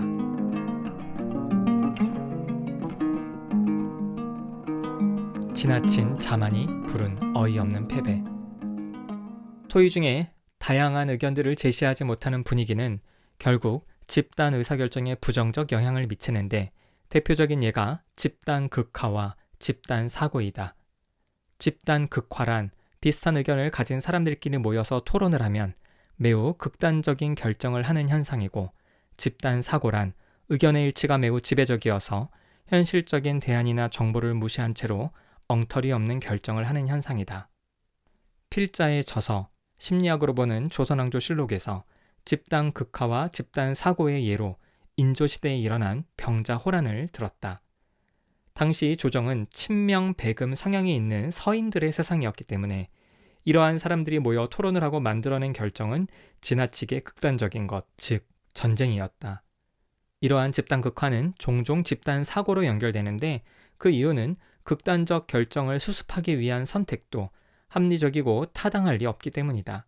정태종은 12만 대군을 이끌고 압록강을 넘어서 16일 만에 남한 산성에 도착했다. 강화도로 가는 길을 차단당한 인조는 병사 1만여 명과 함께 남한 산성으로 겨우 피신했다. 조정이 전쟁 능력도 없는 상태에서 스스로 고립을 초래한 덕에 청태종은 전투 한 번 안 하고 병자 호란을 승리로 장식했다. 기원전 200년 이후 원로원의 결정 역시 집단 극화와 집단 사고로 설명할 수 있다. 자칭 선왕의 아들이라는 자가 일으킨 반란은 로마를 위협할 만큼 조직적이라고 보기는 어려웠다.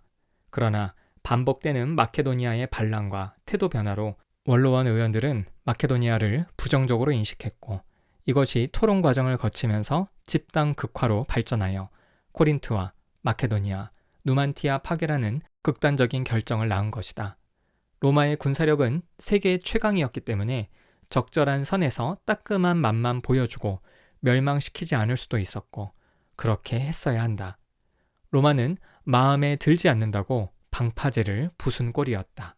결국 로마 외부의 이민족들이 끊임없이 직접적으로 로마를 위협했고 더 넓어진 국경을 지키느라 로마의 군사적 부담감은 커져만 갔다. 게다가 반란군을 강압적으로 진압한다고 반란이 사라지지 않는다. 오히려 산발적인 형태로 더욱 심해질 뿐이다. 이런 측면에서 원로원의 결정은 집단 사고였다.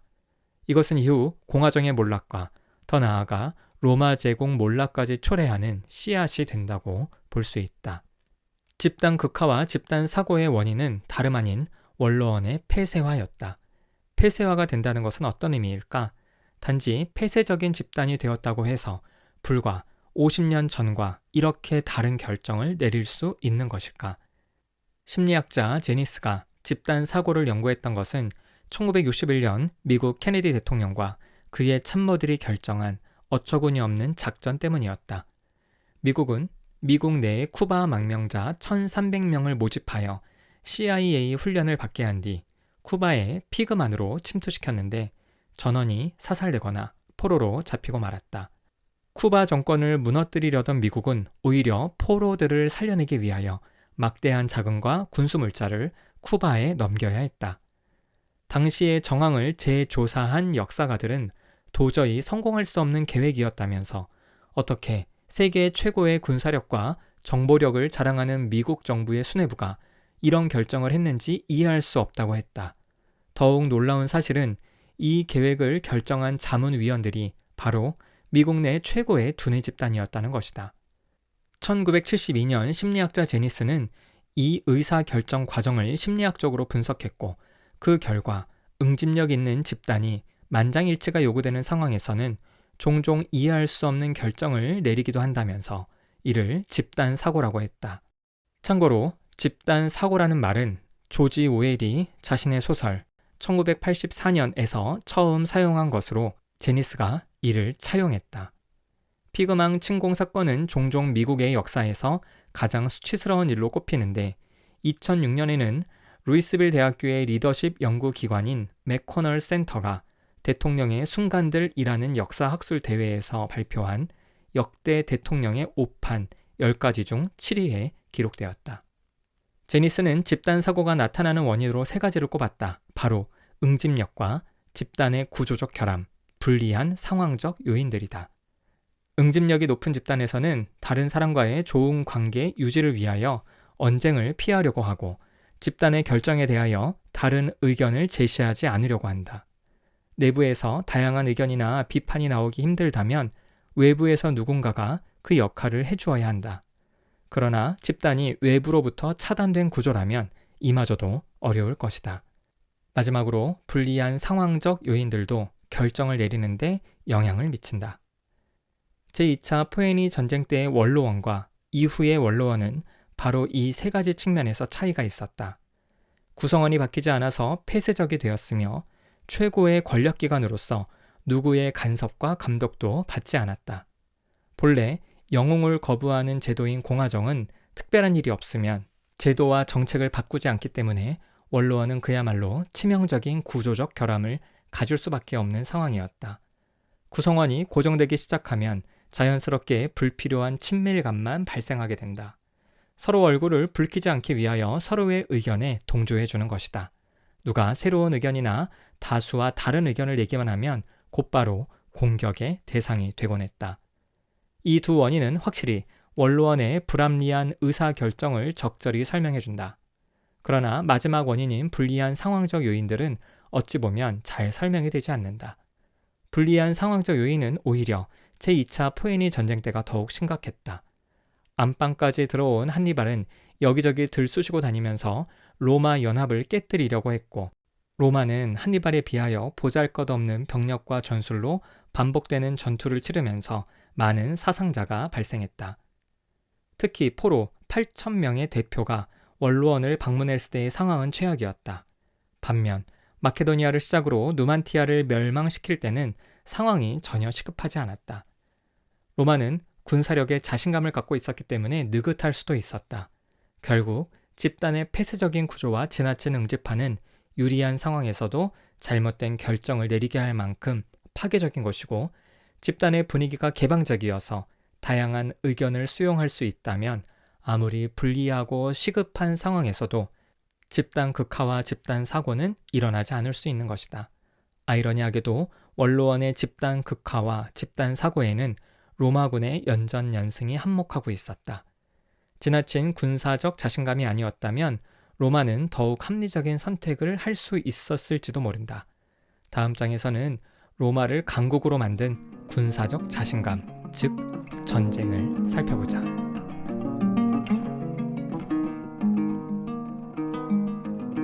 읽을거리, 마음거리, 그리스와 로마의 개인주의 문화. 서구 사회에 미친 로마의 상당한 영향을 순수하게 로마의 것으로만 돌리기 어렵다. 로마인들은 그리스 문화를 동경했으며 이를 적극적으로 흡수했기 때문이다. 군사적으로 그리스를 정복했는데도 그들의 문화를 존중했고, 그리스의 학문과 기술, 정치 제도와 법 체계는 물론 신화까지도 받아들였다. 대표적 서양 신화가 그리스 로마 신화라는 것만 보아도 알 수 있다. 물론 로마가 그리스의 것을 받아들여서 자신들의 색을 입히고 그 모양을 변형시키기도 했지만 본질적인 부분은 달라지지 않았다. 결국 로마는 그리스의 문화를 계승 발전시켜서 자신들이 지배한 전 지역에 전파한 심부름꾼이었을 뿐, 서양 문화의 뿌리는 그리스에 있다고 해도 과언이 아니다. 이러한 서양의 문화는 우리의 것과 사뭇 다르다. 분명히 국가 간의 문화 교류가 활발해지고 인터넷이 발달하고 있지만 서양과 동양의 문화는 엄연히 다른 부분이 존재한다. 예를 들어 우리나라 사람들은 결혼하기 전까지는 부모님과 함께 사는 것이 당연시 되지만 서구 사회에서는 이를 매우 낯설게 본다. 결혼에 있어서도 우리는 부모님과 가족의 허락을 매우 중요하게 생각하지만 서구 사회에서는 개인의 선택이 가장 우선시된다. 사실 문화에 대한 심리학자들의 관심은 그리 오래되지 않았다. 인간의 마음과 행동, 즉 사고 과정을 연구하는 심리학자들은 보편주의자인 경우가 많았기 때문이다. 보편주의란 문화에 상관없이 사람들의 마음과 생각은 동일하다고 믿는 것이다. 물론 보편주의자들도 문화에 따라 사람들의 마음과 행동 양식이 다를 수 있음을 인정하지만 그것은 본질적인 사고 과정이 아니라 문화와 교육으로 만들어진 사고 내용의 차이라고 생각한다. 과학을 추구하는 심리학이 보편성을 주장하는 것은 매우 당연해 보인다. 그래야 과학자들처럼 어느 곳에서나 적용될 수 있는 보편적인 진리를 발견할 수 있지 않겠는가. 심리학을 비롯한 현대의 학문들은 대체로 서양에서 시작되었다. 그래서 서양의 논리와 사고 과정이 유일한 진리이며 우월하다고 믿는 이들이 많다.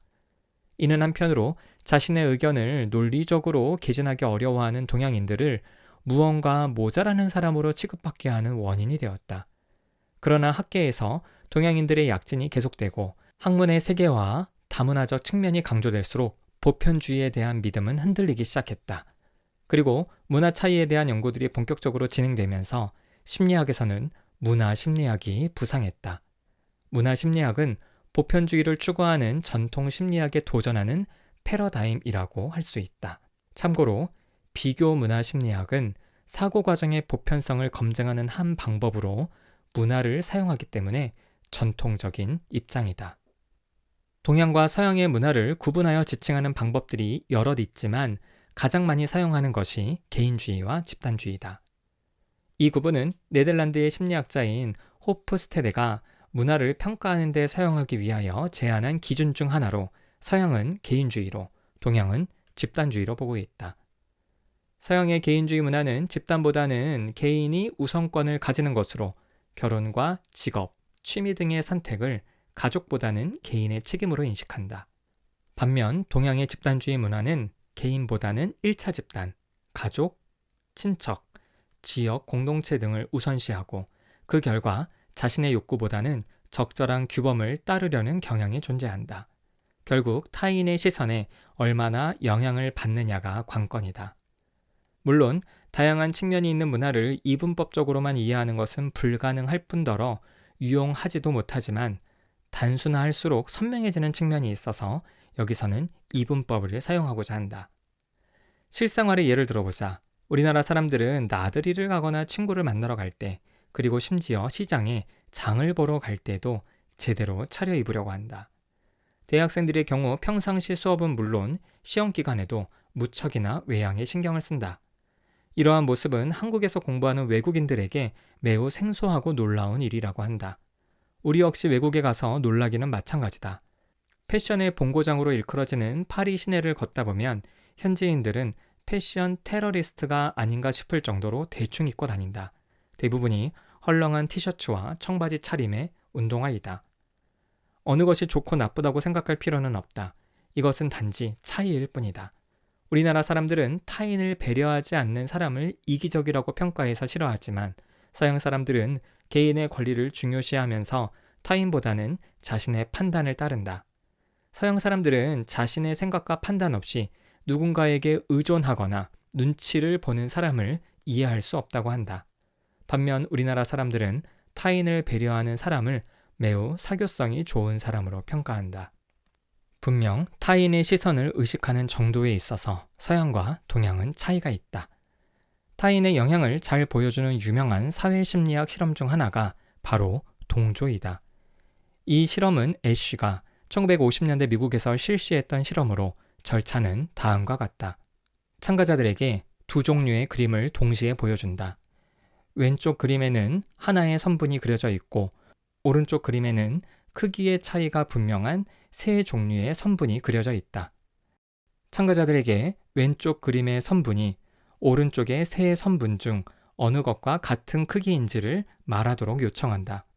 그런데 실험에 참가한 대부분의 가짜 피험자들은 실험자의 부탁을 받고 모두 오답을 말했다. 이때 아무것도 모르는 진짜 피험자는 자신의 생각대로 정답을 말할까? 아니면 타인의 시선을 의식하여 오답을 따라 말할까? 결과는 놀라웠다. 의심할 여지 없이 명확하게 보이는 시각변별 과제에서 무려 참가자들의 37%가 타인의 오답에 동조한 것으로 나타났다. 1950년대 미국에서 처음 실시된 이 실험은 이후 여러 나라에서 반복 검증되었고 이런 연구 결과들을 종합한 결과 서구의 나라들보다 집단주의 문화가 지배적인 동양의 나라에서 동조율이 높게 나타났다.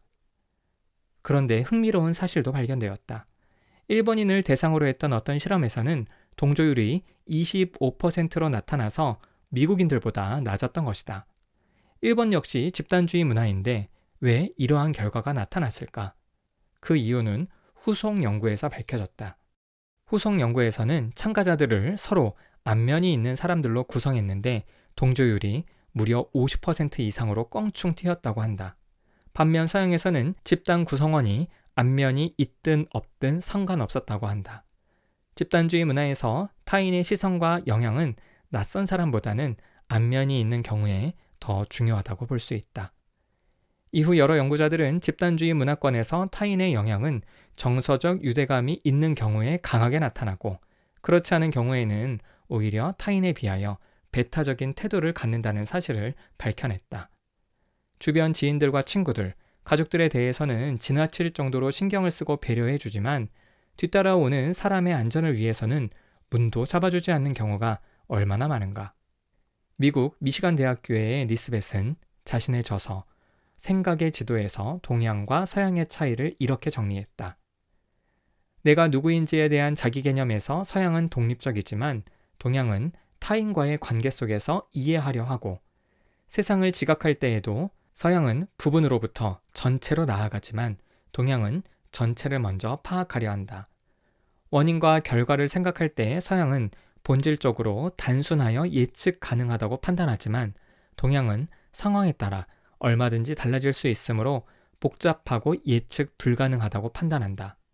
언어에 있어서도 서양은 명사 중심이지만 동양은 동사 중심이며 진리 판단에 있어서 서양은 논리와 선택을 중요시하지만 동양은 경험과 중용을 중요시한다고 한다. 이러한 차이가 왜 생기는 것일까? 어떤 학자들은 서양 문화의 본류인 그리스와 동양 문화의 본류인 중국의 철학이 다르기 때문이라고 한다. 그리스 철학은 개인의 자율성을 강조한 반면 중국 철학은 관계를 중시했다는 것이다. 그러나 현재의 문화 차이를 철학의 차이로만 보기에는 설명이 충분하지 못하다. 그렇다면 철학의 차이가 왜 생겼는지 다시 질문을 던져야 하기 때문이다. 이에 대하여 니스벳은 서양과 동양 문화의 차이, 즉 그리스와 중국 철학의 차이를 자연 환경에서 찾는다. 그리스는 해안까지 연결되는 산과 수많은 섬으로 이루어졌기 때문에 사냥이나 무역이 일찍 발달했던 반면 중국은 평탄한 농지가 많아 농업이 발달했다. 자연환경의 차이는 생활 방식의 차이는 물론 정치 제도의 차이까지 초래했다. 그래서 그리스에서는 자율적인 폴리스들이 생겨났고 중국에서는 중앙 집권적인 왕조들이 출현하였다. 이러한 환경 속에서 그리스인들은 전체 맥락보다는 사람과 사물 자체에 관심을 가졌고 중국인들은 맥락과 환경, 주위의 사람들에게 관심을 가졌다는 것이다. 동양 문화의 중심에 중국이 있었다면 서양에는 그리스가 있었다. 그리고 그리스의 문화를 전 유럽에 전파했던 로마가 있었다. 지형학적 차이가 경제와 정치, 사회는 물론 문화와 사고 과정의 차이까지 초래했다. 집단주의 문화였던 중국은 아직까지 하나의 거대한 나라로 존재하고 있지만 개인주의 문화였던 로마는 역사 속으로 사라진 이후에 수많은 나라들로 분리되어 현재에 이르고 있다. 유럽 연합의 미래가 어떻게 될지 잠옷 궁금해진다.